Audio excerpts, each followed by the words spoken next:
It was an ordinary Tuesday afternoon. The summer sky stretched endlessly above the Atlantic, painted in brilliant shades of blue. Flight 728 had departed from a bustling coastal city, carrying nearly 200 passengers on what should have been a routine journey across the ocean. Families headed home after vacations.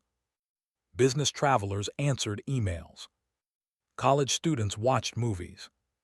Children laughed while looking out the windows at fluffy white clouds. Everything felt wonderfully normal. Captain Daniel Mercer had spent more than 20 years flying commercial airliners. Beside him sat First Officer Emily Chen, younger but equally respected for her calm professionalism. In the cabin, the crew completed their final checks before settling into cruise. Nothing seemed unusual. No storms appeared on weather radar. The engines purred smoothly. The autopilot held a steady climb. Even air traffic around them was light. It was exactly the kind of flight pilots hope for. But calm skies can hide dangerous surprises. Scene 1: boarding begins. Passengers filled the terminal with quiet excitement. Some carried backpacks.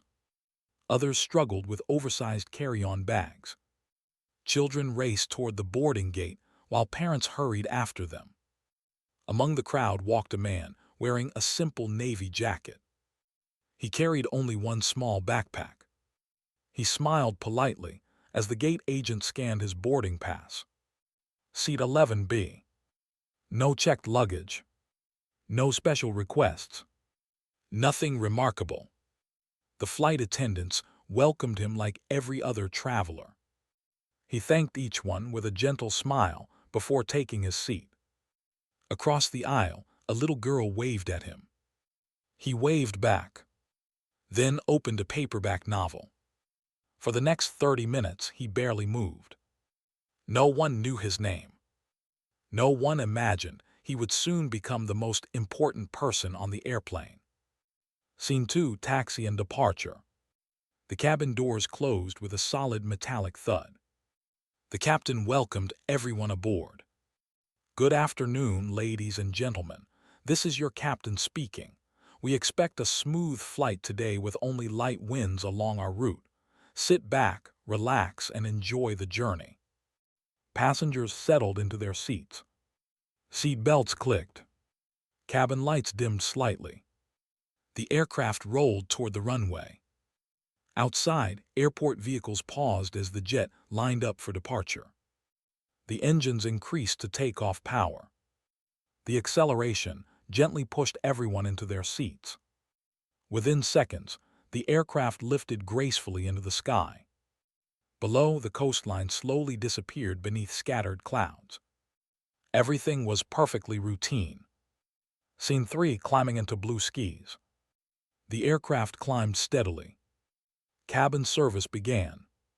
Flight attendants served drinks and snacks. Passengers laughed together. A young couple planned tomorrow's vacation. An elderly man read his newspaper. The little girl across from seat 11B proudly showed the stranger a drawing of an airplane. He smiled warmly. "It's beautiful." She giggled. Her mother thanked him. He simply nodded and returned to his book. The cabin felt peaceful. Almost too peaceful. Scene 4: an unusual sound. 20 minutes later, a faint metallic tapping echoed somewhere above the ceiling. Most passengers ignored it. Airplanes make strange noises all the time. One flight attendant looked upward. "Did you hear that?" Her colleague shrugged. "Probably thermal expansion." The sound stopped. Everything returned to normal. In the cockpit, no warning lights appeared. The instruments remained perfectly normal. But hidden deep within the aircraft's structure, something had begun to change. Tiny, invisible, growing with every second. Scene 5: the bang. Without warning. Boom! The explosion shook the aircraft like a giant hammer. The cabin lights flickered. Several overhead panels burst open. A loud rushing roar filled the cabin. Passengers screamed. Loose papers flew through the air. Oxygen masks dropped instantly. The airplane rolled sharply before the autopilot disengaged. The cockpit filled with warning tones. Captain Mercer immediately grabbed the controls. "We've lost cabin pressure." The aircraft began an emergency descent. In the cabin, people struggled to pull oxygen masks over their faces. A flight attendant crawled toward an injured passenger who had been struck by falling luggage. Wind howled through a jagged opening near the rear of the cabin. No one could hear each other over the roar. Everyone believed the aircraft was coming apart. Then, the man in seat 11B slowly stood. He wasn't looking at the damaged section. He wasn't looking at the frightened passengers. Instead, he calmly looked toward the flight attendants, as though he already knew exactly what needed to happen. Scene 6. The man in seat 11B. The roar inside the cabin was overwhelming. Air rushed through the torn fuselage with incredible force, making every movement difficult. Oxygen masks swayed wildly as frightened passengers clung to their seats. A flight attendant struggled to reach an elderly passenger whose mask had become tangled.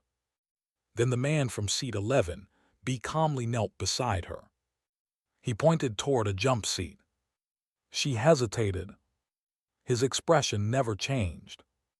There was no panic in his eyes, only focus.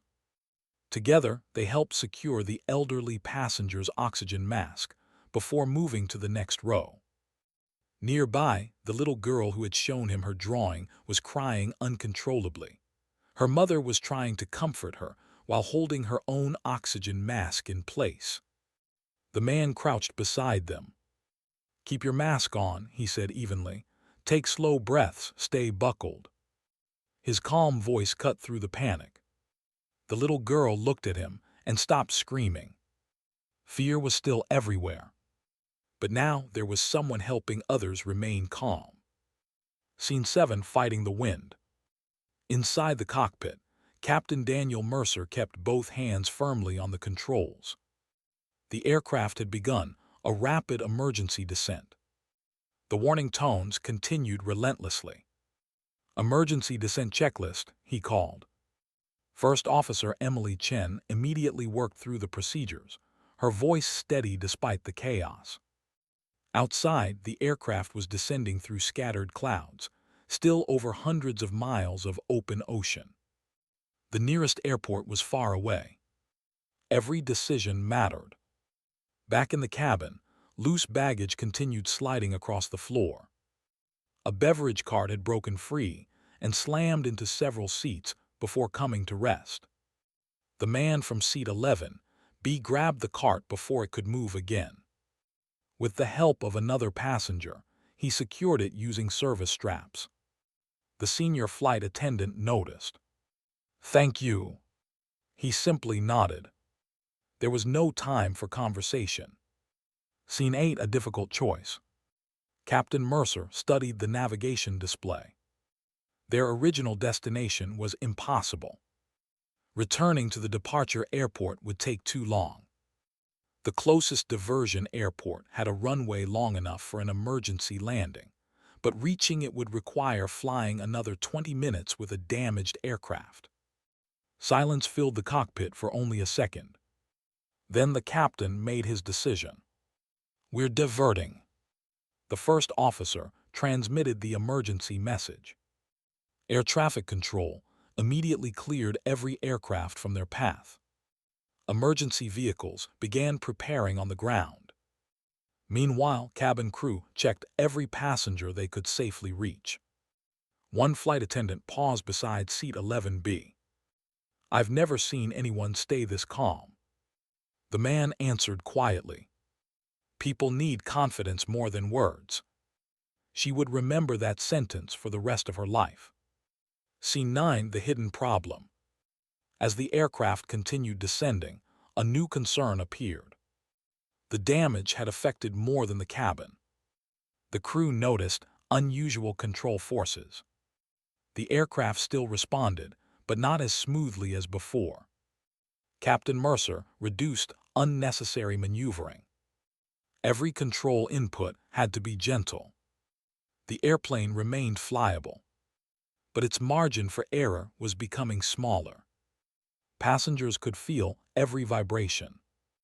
Every unexpected sound caused another wave of fear. Some prayed quietly. Others held hands. A father wrapped both arms around his sleeping son, hoping the child would remain unaware of the danger surrounding them. The man in seat 11B continued walking only when absolutely necessary, checking that everyone who needed assistance had received it. He never tried to take charge. He simply helped wherever he could. Scene 10, preparing for landing. The diversion airport finally appeared on the navigation display. Relief spread through the cockpit, but relief quickly gave way to concentration. The most dangerous phase was still ahead. Landing an aircraft with structural damage demanded absolute precision. Cabin crew began preparing passengers. Brace positions will be demonstrated. The instructions were repeated several times. Passengers listened more carefully than they ever had before. The little girl across from seat 11B reached into her backpack. She removed the drawing she had shown him earlier. She held it tightly. "If we land," she whispered, "can you keep this?"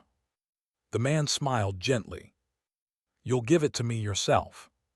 For the first time since the explosion. She smiled. Outside the cockpit windows, the runway was still many miles away. Dark clouds were beginning to gather near the coast, and the aircraft had one more surprise waiting before it reached the ground. Scene 16, the final approach. The coastline finally appeared through the clouds. After nearly 30 minutes of controlled chaos, the runway lights shimmered in the distance. Inside the cockpit, Captain Daniel Mercer never looked away from the instruments. The damaged aircraft was still responding, but every control input felt different. A slight crosswind swept across the runway. Normally, it would have been routine. Today, it was one more challenge. The first officer quietly read the landing checklist. Every item was answered with calm precision. Behind them, the cabin was almost silent. Passengers had exhausted their screams and tears. Some held hands. Some whispered prayers. Some simply stared out the windows, wondering if they would ever see their families again. The lead flight attendant made one final walk through the cabin. She looked toward seat 11B. The quiet passenger gave her a reassuring nod. She returned it. Then she took her jump seat. Cabin secure. The captain took a slow breath. This is it. Scene 17, touchdown. The runway grew larger. 500 feet. 400. 300. The aircraft trembled. A warning tone sounded briefly before falling silent. 200 feet. 100. The captain gently raised the nose. For one endless second, it felt as though the airplane refused to descend. Then, thump! The main landing gear touched the runway. A heartbeat later, the nose gear settled onto the pavement. The captain deployed reverse thrust. The aircraft slowed. Emergency vehicles raced alongside, their flashing lights illuminating the damaged fuselage. Passengers remained frozen. No one spoke. No one moved. The aircraft rolled to a complete stop. Only then did the captain quietly say, "We're safely on the ground." The cabin erupted in applause. Some passengers laughed through tears. Others embraced complete strangers. Several simply closed their eyes in overwhelming relief. Scene 18, the evacuation. The engines shut down. Outside, firefighters carefully inspected the damaged section of the aircraft. The captain received confirmation to evacuate. Evacuate, evacuate. The cabin crew sprang into action. Emergency slides inflated in seconds. Passengers left quickly, but without panic. Parents carried children. Friends helped one another.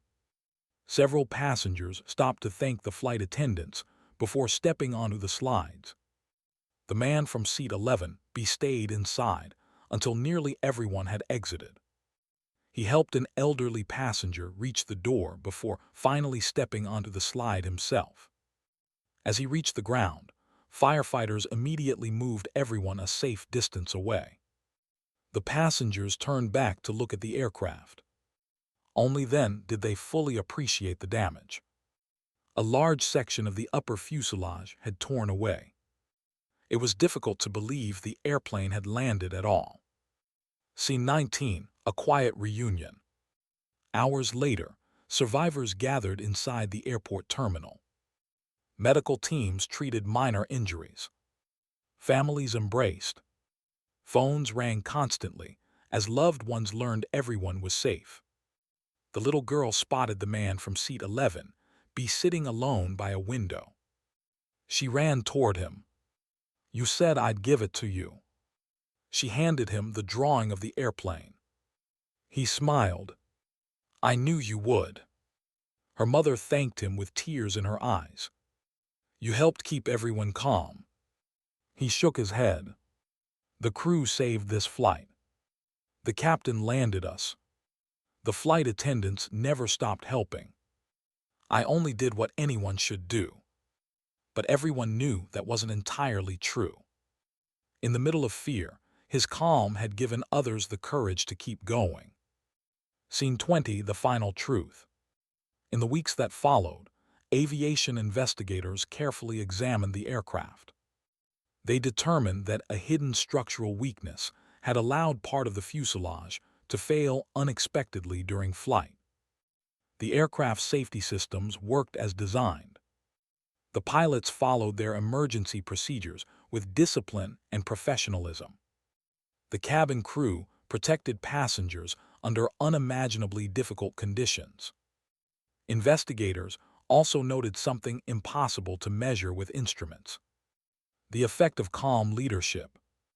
Several passengers later reported that seeing one person remain composed helped them control their own fear. Panic can spread quickly. So can courage. The man from seat 11B never sought publicity. He declined interviews. He returned quietly to his everyday life. To the passengers, however, he would always be remembered as the stranger who stood up when everyone else believed hope was gone. Epilogue. Months later, the little girl mailed him a new drawing. This one showed a perfectly intact airplane flying beneath a bright blue sky. On the back she had written, "Thank you for helping me believe we were going to make it." He framed the picture and hung it in his study, not as a reminder of fear, but as a reminder that courage is rarely loud. Sometimes the strongest person in the room is simply the one who stays calm when everyone else cannot. Ending. Every flight depends on teamwork. Pilots train for emergencies they hope they'll never face. Cabin crews prepare for moments most passengers never imagine. Engineers work tirelessly to make aircraft among the safest forms of transportation in the world. And sometimes, ordinary people make extraordinary differences simply by helping those around them. Because courage isn't about never feeling afraid. It's about choosing to help others despite that fear. Fade to black. The end.